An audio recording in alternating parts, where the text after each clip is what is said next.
Bismillahirrahmanirrahim. Assalamualaikum warahmatullahi wabarakatuh. Pemirsa sekalian, dalam satu forum yang dihadiri oleh mahasiswi yang waktu itu mahasiswi muslim ya, SD, SMP, SMA-nya juga muslim, itu dia waktu itu menggunakan pakaian hijab, berhijab tapi tidak syar'i. Nah sekarang itu kan ada hijab syar'i dan ada hijab tidak syar'i. Kalau hijab syar'i itu yang banyak dipakai mahasiswa sekarang, yang cuma dililit, lehernya kelihatan, nah itu hijab tidak syar'i. Ya kan? Hijab syar'i itu berarti yang ketutup sampai dada. Nah, di forum itu mahasiswa itu ditanya, kenapa kak kamu mahasiswi muslim tapi kok lehernya kelihatan? Terus dia bilang, ini masih mencari identitas katanya. Padahal dia dari SD, SMP, SMA itu dari sekolah muslim. Jadi katanya, saya masih proses pencarian identitas pak, gitu kan. Nah di forum yang lain, ini bukan mahasiswa muslim juga, ya. Ditanya, kamu setiap minggu sholat berapa kali? Alhamdulillah sekali seminggu. Pas kapan itu? Hari Jumat. Kenapa? Ya sama alasannya, ya. Pencarian identitas. Nah, belum menemukan jati diri. Nah, pemirsa sekalian, ini sebenarnya adalah fenomena yang umum terjadi di luar sana ya, bukan hanya mahasiswa, tapi juga saya kira orang-orang yang sudah bukan lagi mahasiswa begitu. Banyak orang yang masih ogah-ogahan beribadah. Mereka secara KTP muslim, tapi ibadahnya, muamalahnya, pergaulannya, pakaiannya itu sangat mencerminkan dia tidak islami.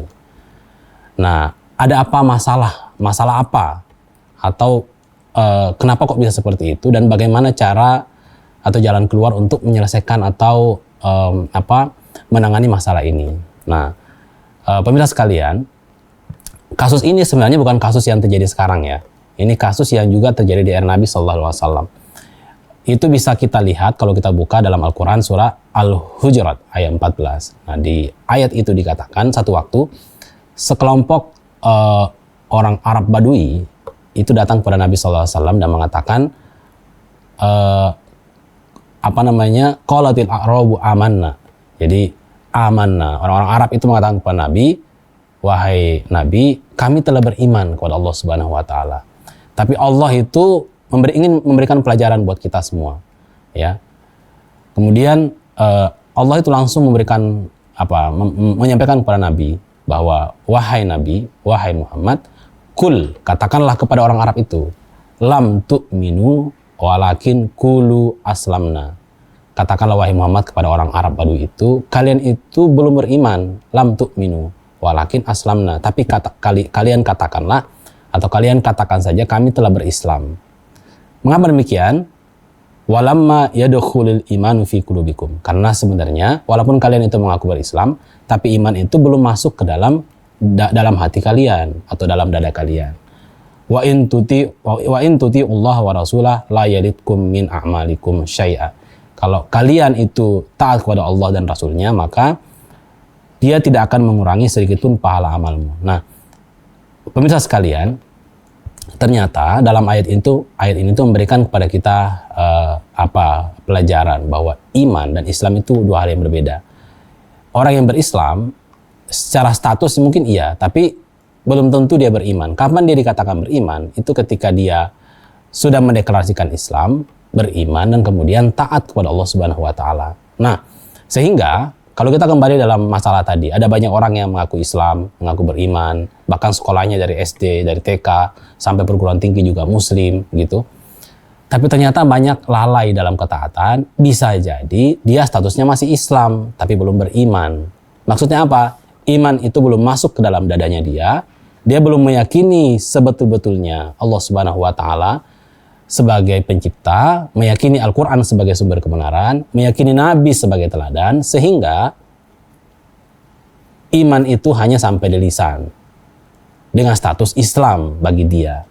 Sehingga wajar ketika sholat malas, berpakaian menutup aurat juga tidak ogah-ogahan misalnya, dan tidak melaksanakan perintah-perintah Allah yang lain.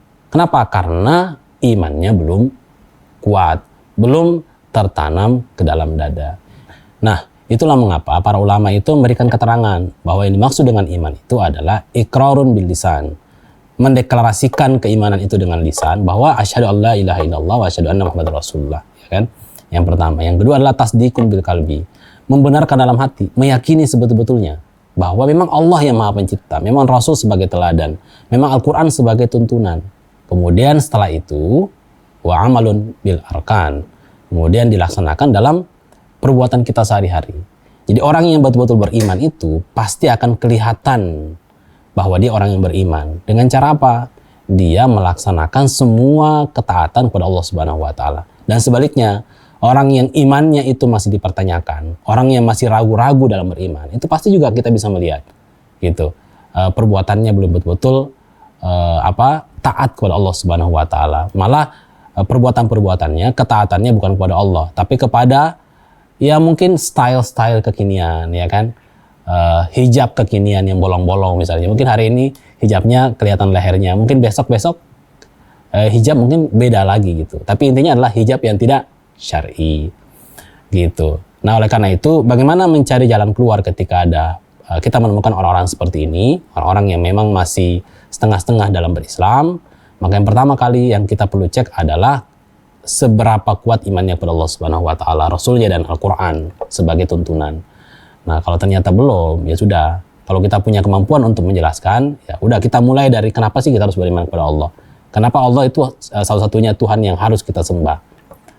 Kalau sudah mantap di situ, sudah yakin, maka insya Allah akan selesai masalahnya, gitu. Tapi kalau kita tidak bisa menjelaskan, ya kita mungkin bagikan video YouTube misalnya. Atau kalau tidak ada video di YouTube yang bisa menjelaskan itu, tidak ada ustadz yang kita temukan, ya udah kita bawa ke pengajian, kita berikan buku. Intinya adalah orang yang punya masalah di ketaatan, salah satu kemungkinannya adalah ada masalah di akidah atau keyakinan. Sehingga mau kita ceramahi selama apapun ya. Kenapa kamu tidak sholat? Sholat itu wajib, haram hukumnya kamu tidak sholat, masuk neraka.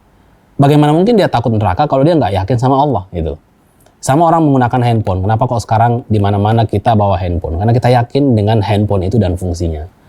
Nah, begitu pula keyakinan kita terhadap yang lain. Semakin kita yakin terhadap sesuatu, maka kita akan semakin bergantung pada sesuatu tersebut. Pada Allah seperti apa? Kalau kita belum yakin kepada Allah, maka akan kecil kemungkinan kita akan bergantung sama Allah dan kita akan taat sama apa yang Allah perintahkan. Jadi sekali lagi, kalau ada masalah-masalah ketaatan yang tidak sempurna, itu bisa jadi yang perlu dicek pertama kali adalah keimanannya. Yang harus diselesaikan adalah keimanannya kepada Allah Subhanahu wa taala. Supaya apa? Tidak hanya berstatus Islam dan mengatakan beriman, tapi juga iman itu betul-betul terwujud dalam perbuatan dia sehari-hari, ibadahnya dia, akhlaknya dia, dan berbagai aktivitas-aktivitas yang lain.